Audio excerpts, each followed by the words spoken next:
Recently nikorakorirwo na shira kuri igoti-ini kana a statement from the court, a three bench judge makiuga ati kwari mahitia manene muno Speaker of the National Assembly akiuga ati majority in the parliament ni Kenya Kwanza na riu riari ihitia rinene muno na riari unconstitutional kuona ati uma wohoro ni ati hena ciama ithano iria cirataragwo cimwena wa Kenya Kwanza no kuringana na watho ciama icio ciengirire Kenya Kwanza after the elections na koguo kuonania ati ciama icio citire hamwe na the Kenya Kwanza coalition. Koguo Azimio coalition is now the majority in the parliament na muthenya wa umuthi kuri muthenya wa mbere uria bunge egucokaga. It was the first sitting of the year. Ituonire bara nene muno kuria bunge-ini kwa sababu pale hivyo tuliona former minority leader Junet Mohamed together with former minority whip ogwetwo Milly Odhiambo magethina kung'ang'anira gete kia majority leader na majority whip, something that ilikuwa pale hivyo very dramatic in something that is being said that ekurehe thina muno siasa ineshi ya Kenya. First, I want to say today that I am privileged to speak from the seat of the majority leader. Because, Mr. Speaker, even when I sat on the seat, it is very warm, Mr. Speaker, unlike mine, which was very cold, Mr. Speaker. I didn't know the seats of Parliament have different warmth, Mr. Speaker.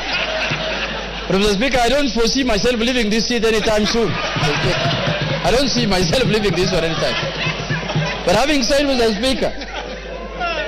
Speaker, as you are aware and as you have alluded to, Mr. Speaker, there is a court ruling.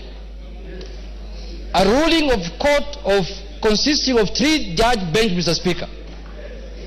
Mr. Speaker, a court ruling has only got 2 decisions, Mr. Speaker. There is no third way about it.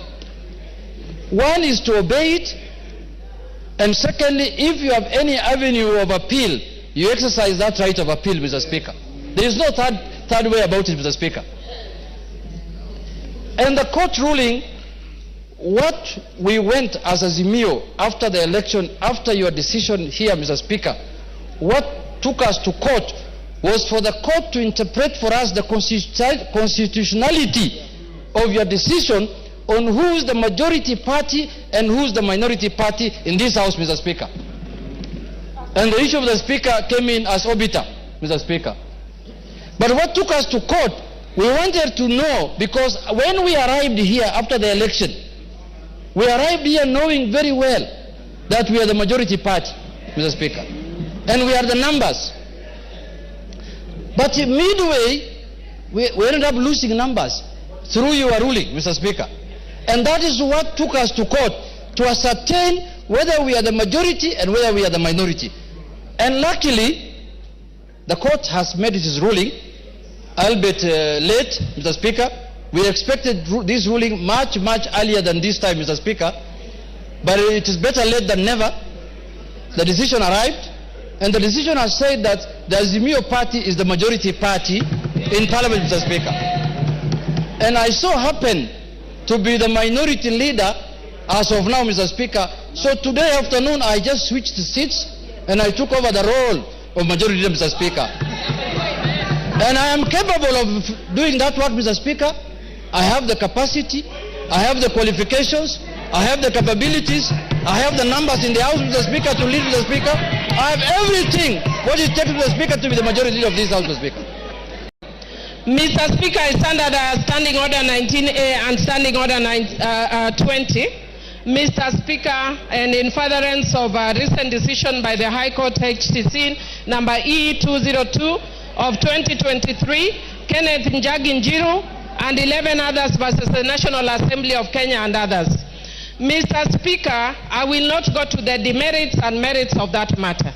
I will go to what the court concluded, which is that the Azimio side is the majority. And based on that, Mr. Speaker, again, because I've said I'm not going to the merits and demerits of that decision, Mr. Speaker, I want to just indicate that I have therefore, as the majority party whip of Azimio, today handed over to your office a copy of that decision of the High Court with a letter that we are giving you according to the standing orders, our majority leader as Honorable Junet Mohammed and Honorable Robert Mbui.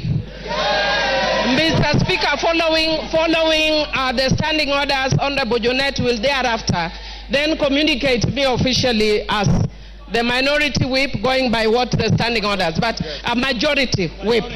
Majority. Mr. Speaker, I also stand under Standing Order 90 and had actually consulted you about this.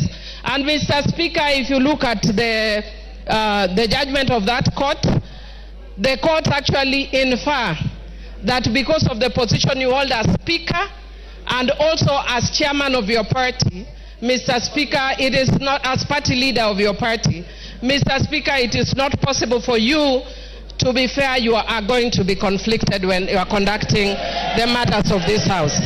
Mr. Speaker, I therefore humbly request you to step down and mandate Honorable Gladys Bosch-Sholei to take over in discharging the functions as the Speaker because of your conflict of interest. Mr. Speaker, Mr. Speaker, Mr. Speaker. Order. Order. Mr. Speaker. Mr. Speaker, in concluding, Mr. Speaker, because I said I'm not going to go to the merits and demerits of the matter, in concluding, I want to urge that as a parliament, we need to obey court rulings and decisions, even when we don't agree with them. And Mr. Speaker, I also just want to indicate that you can see my two colleagues are standing next to me. My advice to them in future is to follow a philosophy from my community which says, Telo Ikao, Telo Kumingato. So next time they should do what Honorable Ruku did. Jump if you have to, but take your position the way Honorable Millie has done.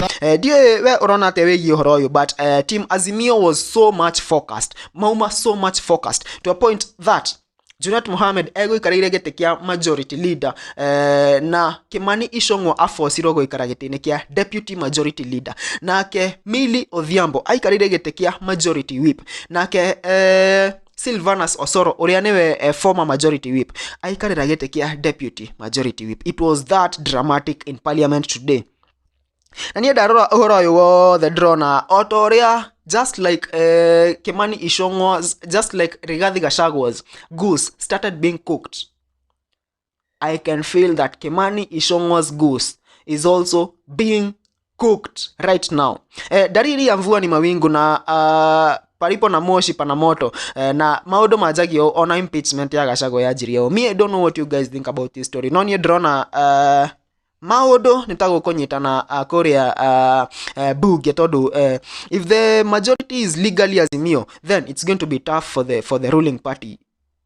It's going to be tough. It's going to be tough for those people. Todo gotire bill ego tekerio ehitoke agikoro the opposition dereda bill leo. It's going to be tough if that is what is going to happen.